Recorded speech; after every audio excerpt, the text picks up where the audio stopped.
Namaskaram, mon life lovers. Le yoga signifie l'union. Alors que ici, le yoga signifie position de fou, il faut être souple, etc.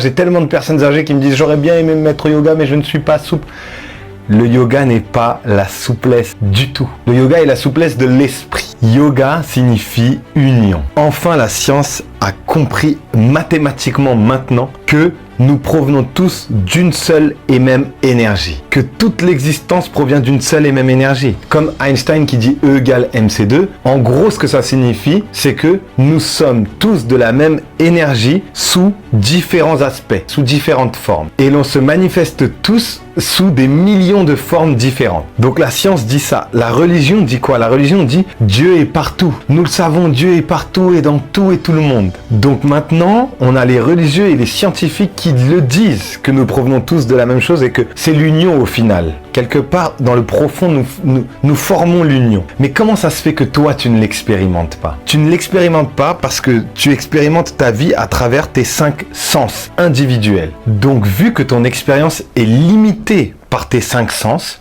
si par exemple tu viens toucher ça, par exemple, tu touches cela. Lorsque tu touches, c'est du métal, peut-être du cuivre, non c'est du métal, c'est froid. Tu l'expérimentes comme quelque chose de froid. Mais si moi là, j'étais beaucoup plus frais, je venais de la montagne et j'aurais marché torse nu pendant des kilomètres et je suis super frais, lorsque je toucherais ça, ça me paraîtrait ultra chaud, on est d'accord. Donc tu n'expérimentes les choses à travers tes sens que à travers ce que tu es. Donc tu n'expérimentes pas les choses telles qu'elles sont, mais telles que toi tu as envie de les percevoir à un moment donné. Donc quand tu comprends que ce type de perception là, ce n'est pas la réelle perception mais une distorsion de la réalité, tu comprendras que tes sens, ils ont été utiles à l'être humain, à l'humanité, pour survivre. Tes sens, ils ont été utiles pour savoir quoi toucher et quoi ne pas toucher, au final. Donc, vu que tu fonctionnes dans la survie, puisque les sens sont beaucoup plus liés à la survie, tu le sais, comme les animaux, comme nous d'ailleurs. Lorsqu'on n'a pas mangé et qu'on a faim, on a un seul et unique gros problème, c'est de trouver à manger et de manger. Une fois qu'on a mangé, tu n'as pas remarqué qu'on en a 100 des problèmes. Les problèmes s'éparpillent et on en a en fait beaucoup plus. Donc, quand tu vas comprendre que ces besoins de survie là, de manger, de sexe, de ceci, de cela,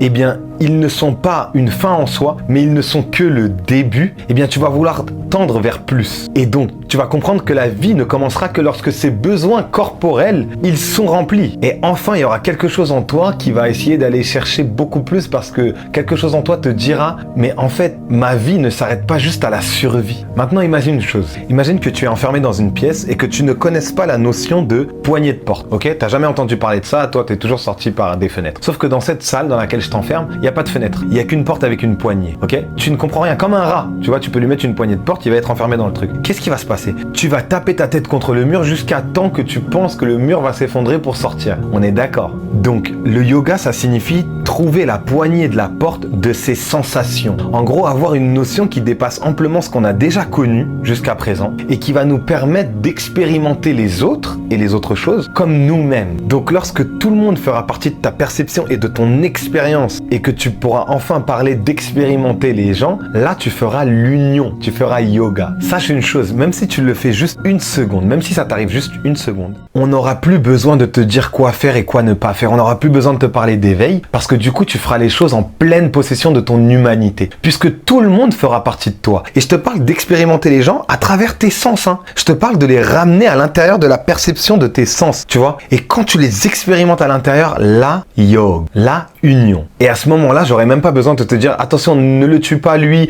ne le blesse pas lui, arrête de faire le mal, fais le bien. Ça sera plus nécessaire, ça sera en toi parce que tu vas pas faire du mal à toi-même. Donc là, tu comprends que le conflit arrive simplement parce que l'autre, tu ne le considères pas comme toi, tu le considères comme différent de toi. Donc quand tu sais que les scientifiques l'ont conclu et l'ont déduit avec des calculs, tu sais qu'ils ne l'ont pas expérimenté. En gros, ils le savent concrètement dans leur logique, mais ça n'a pas changé leur vie. Quand tu sais que les religieux croient en Dieu, croient en ce tout, mais qu'ils ne l'ont pas expérimenté, tu sais que ça reste encore de l'ordre du mental, ça reste de l'ordre de la croyance. J'aimerais l'expérimenter, mais je ne l'ai pas encore fait. Eh bien, un yogi ne veut ni s'arrêter à des déductions, ni à des conclusions. Il veut expérimenter les choses et ne pas simplement s'arrêter à j'y crois. Il veut le ressentir, il veut ressentir le divin en lui. Donc il veut expérimenter la réalité telle qu'elle est. Donc en gros, quand l'humain il va trouver la clé de cette poignée de porte de cette serrure, eh bien, il va expérimenter la vie telle qu'elle est. Et à ce moment-là, la vie, elle est en totale harmonie. Tu es en totale harmonie avec absolument tout et tout le monde autour de toi. Et quand tu es en totale harmonie, que ce soit la vie ou la mort, ça ne peut pas venir te perturber. Rupture, décès, etc., ça ne te perturbera pas parce que tu seras en totale harmonie avec le tout. Donc, quand on parle de yoga, on parle d'union. L'union, c'est cette fameuse harmonie avec tout que tu vas trouver en comprenant comment fonctionne la poignée d'une porte pour sortir de ma cage et expérimenter le monde tel qu'il est. Eh bien, le yoga te propose ça.